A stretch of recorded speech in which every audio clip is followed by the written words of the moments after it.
Hi, friends. It's Bond here with some additional insight for you today because previously we used to just hand over the automatic cash flow spreadsheet that automated the whole process of reverse engineering your revenue goals and basically just let people have at it, which sounds great, right? Yeah, wrong. By creating a tool that shortcuts the need to understand the math behind it, we found that people were literally trying to take their ads from zero results to seven figures overnight and just burning cash in the process.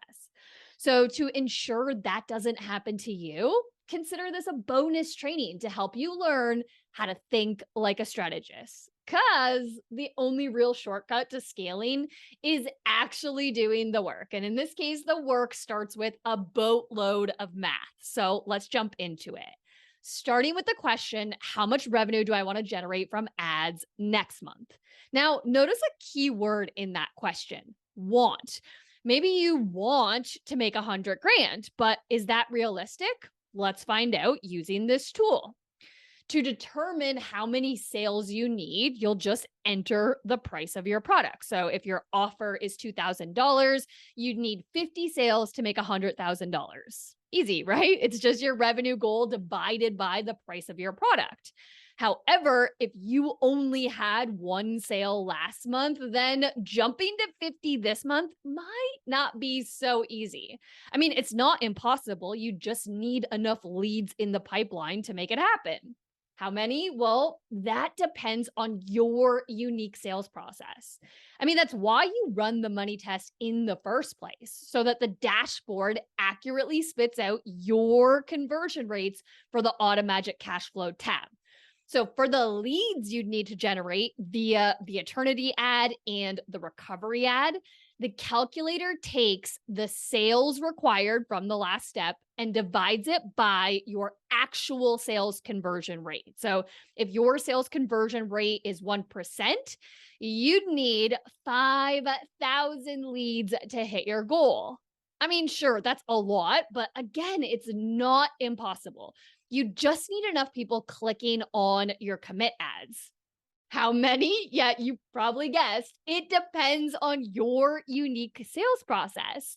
So, for the clicks on the eternity ad or the recovery ad, the calculator takes the leads required from the last step and divides it by your actual landing page conversion rate. So, if your landing page conversion rate is 25%, you'd need to buy 20,000 clicks to hit your goal. Okay, now we're starting to sweat a little, right? Well, you could stop here. I mean, there's technically enough information to determine your ad spend. Essentially, multiply your cost per lead from the money test, the CPL, by the number of leads that you need to buy, and boom, ad budget. However, I do find that it's not until you zoom out one final step further that your brain comprehends the true magnitude of what you're trying to accomplish. So, to make this final calculation, you'll use the step by step instructions in the next lesson to pinpoint your average click through rate of both your commit ads inside of Ads Manager. And then you'll come back here and enter it into the calculator. Okay. Now, watch this. With a click through rate of 1%, you'd need to get the eternity ad in front of 2 million people to generate $100,000 from ads next month. Yeah, I'm just going to let that one sink in. 2 million. Now, of course, your numbers will differ slightly, but my guess is this might be the first time you're seeing revenue goals through this lens. Because, friends, Facebook ads aren't magic, they're math. And you need enough people seeing the commit ads in their newsfeed to get enough clicks over to your landing page to get enough leads moving through your sales process to generate enough sales to hit your revenue goal. So, one of two things might be happening for you right now. One, you might be looking at this and already thinking of how you could drum up that amount of attention. So, you're like, rock on bond based on my conversion rates and cost per lead, my sales funnel backs out. So hitting these numbers are totally doable for me. Okay, first major celebration because that's huge. And you're ready to keep turning cold traffic into hot leads and happy customers on autopilot by flipping your ads from the money test evergreen. For me, I've had the same maternity ad running for a client for 3 months now. And as long as the numbers keep backing out week over week, then I keep running the same ad over and over again. Plus, I add in a few advanced tactics to supercharge the results, but just give me a second and I'll get to those. Because first, remember the problem I mentioned earlier, the one where people were trying to scale their ads with zero results and just burning cash in the process? Well, that happens when people simply think they're part of the first group. They ignore the objective data in front of them. But the reality is, a 0% sales conversion rate equals zero sales, whether you have 100 leads or 1,000. It's just math. In fact, in this scenario, you probably don't even have a traffic problem at all. You have engine failure, the sales engine, that is. And that's not fixed with advanced ad tactics or even more ad spend. It's fixed by improving your sales process the good old fashioned way with patience and effort. And you're going to get sick of me saying this, ads only amplify what is or isn't working in your sales process already. Okay, now a little side note, because my personal risk tolerance is low. So when I find myself in that last scenario, working with a new sales process that doesn't yet back out, my nerves cannot tolerate the stress of spending money on the inefficient sales process at the same time that I'm trying to optimize it. So I typically stop the ads after a failed money test to make the necessary improvements, and then I'll run it again. But your risk tolerance might be different from mine, and you feel confident in optimizing the underlying sales process with your ads running. And hell, maybe even you're confident enough running those advanced moves too. So if that's you, all the power to you. But before you go, what if I told you that you could hit your revenue goals with a fraction of that attention? So let's say instead of zero sales, you have one person out of every 100 buying, and you double it to two people. A seemingly insignificant improvement, right? I mean, 98% of people still aren't buying, yet it performs advertising alchemy. Did you see that? Okay, let me do it again. This time, focus on what happens to the number of impressions in the blue box. In this case, improving the sales conversion rate by just 1% cuts the number of impressions required by half. So instead of needing 2 million impressions to hit $100,000 in revenue, now it's only one. Are you getting the importance of this? By doubling your sales conversion rate, you cut the level of attention you need to buy with ads in half. And it's not just your sales conversion rate that creates this outcome either. The same concept can be applied to your landing page conversion rate too. So let's say you relentlessly improve your sales process after running the money test, the messaging, the checkout, the social proof, the user experience, whatever you determined needed your focus. And as a result, your landing page conversion rate grows from 25% to 40%, and your sales conversion rate from 1% all the way to 5%. Instead of 5,000 leads, now you just need 1,000. Instead of 20,000 clicks, now you just need 2,500. Instead of 2 million impressions, now you just need 250,000. That's 8 times less. When you continue to optimize your sales process, you'll spend less money since you require less attention to get the same or better results. In fact, my entire thesis from the strategy system can be summed up in a single sentence. It costs less to buy less attention. That's why I never shut up about your ads only amplifying what is or isn't working in your sales process already. You are driving up the cost of your ads. You are driving up the amount of attention you need. Not Facebook, not the algorithm, not Zuckerberg, you. Since you have to generate way more attention to get the results you're seeking. See, it's really not about the ads themselves or the algorithm. In fact, it's really not any external factor at all. The real key to Facebook advertising success is improving the flow of humans through your sales process so that every impression you buy has the highest likelihood of becoming your customer. And you do that by improving your conversion rates because the strategy system is simply a game of numbers. Do you get it now? Good.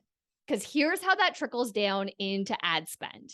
If we tried to scale with an unoptimized sales process, the one with a low landing page conversion rate and dismal sales conversion rate that required 50 sales, 5,000 leads, 20,000 clicks, and 2 million impressions, to buy that level of attention at a $5 click cost, that's $100,000 a month. And it doesn't even include the other costs of running your business. I mean, running ads to an unoptimized sales process is like having a screen door on a submarine and wondering why you're sinking. So since it costs less to buy less attention, focusing on improving your landing page and sales conversion rates will drastically reduce the cost of your ads. How? Well, let's apply the same ad budget math to the optimized sales process at the same $5 click cost.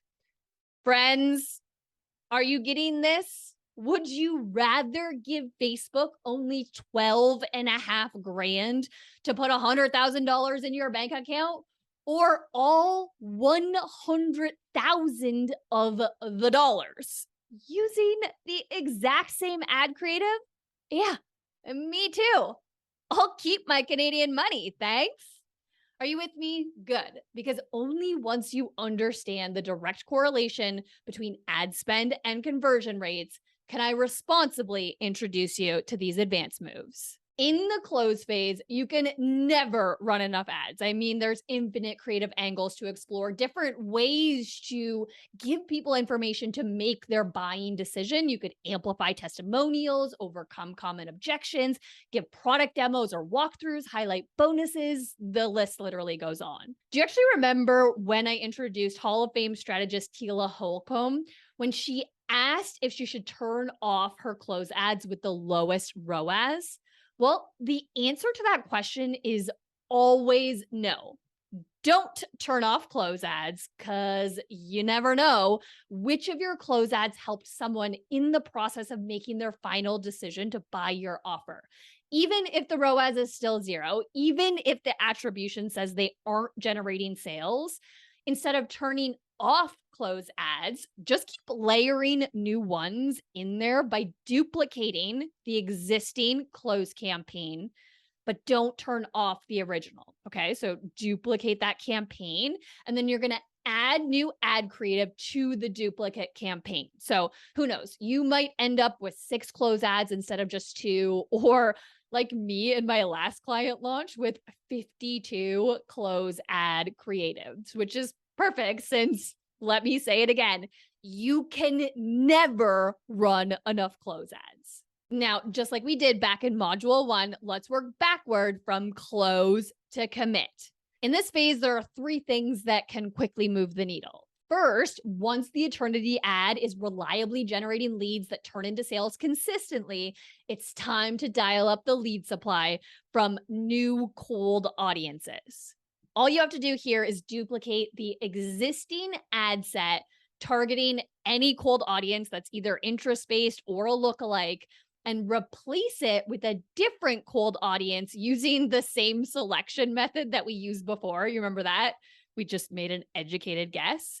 Like this Eternity ad, which, by the way, has officially made it into the Strategy Hall of Fame for achieving over 1,000 engagements as a lead gen ad. We're not talking about an engagement ad. This one here is putting people into the pipeline.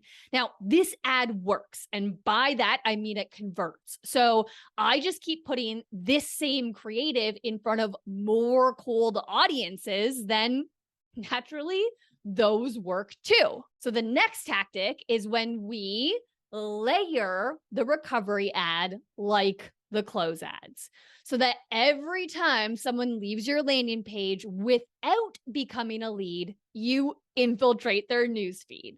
Seriously, the comments people leave about the retargeting worlds we build always tend to be my favorite, because I'm like, "Mwahaha, you're in my world now." But you might be noticing a trend with both commit and close, because a lot of advertisers simply show one single ad one time. And if a person doesn't become a lead at that moment, they're gone forever. But with the strategy system, you create a surround sound effect.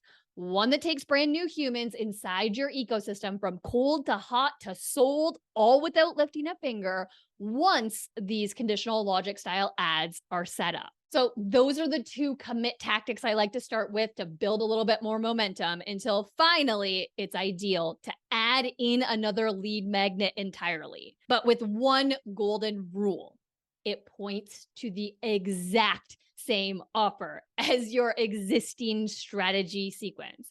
Because nope, it's not time to diversify just yet. All you want to do here is double down on your focus until you hit your revenue goal. So to add another lead magnet, you're going to head back to the offer validator exercise from lesson 3 inside of module 1. And then you'll select the next lead magnet with the next highest earnings per lead that sells this same offer. And then you'll just go back and turn on the eternity ad and the recovery ad for that lead magnet too. Okay, once the maximum number of people are purchasing your offer and the maximum number of people are becoming leads, only then is it time to maximize the size of your audience for the future. And you do that by finally introducing the connect sequence, starting with the trigger video. All the trigger video needs to do is capture your ideal customer's attention for 3 seconds. That's literally it. It's that action, the person on the other side of the screen watching the video for 3 seconds, that triggers more ads to appear in their newsfeed, ads that mimic the organic customer journey, allowing you to engage naturally, build authority and community, and plant seeds for the pending sales process to come. So that when the eternity ad shows up in their newsfeed, since they're now part of your video views custom audience, they're even more likely to become a lead. Or what about supercharging the getting to know you process? Once somebody watches at least 3 seconds of the trigger video, you'll automatically hit them with an array of relationship building connection ads, like the self-identifier, the authority builder, the testimonial seeder from module 2. But really, those were just suggestions, because here you can use any high engagement post from the curator that's on brand for you. Okay, the last advanced move, and I literally cannot believe I'm about to say this, is, wait for it, start boosting posts. What? Yeah, I know. I used to think boosting was actually the devil, and you can likely dig up some of my posts from the archives condemning it. But here's the thing. My methods wouldn't be as strong as they are if I didn't constantly test against them. And that's when I realized boosting once the strategy system is live in your business is really freaking smart. It gets your dynamic organic content in front of new people on the cheap without having to go into Ads Manager to set up an entire campaign. So anytime an organic post that has an engagement rate that's above average for you starts dying in the algorithm, give it a second life by hitting the boost button and drop some dough, juicing up its engagement as it grows your custom audiences. I know, reality shattered. Mine too.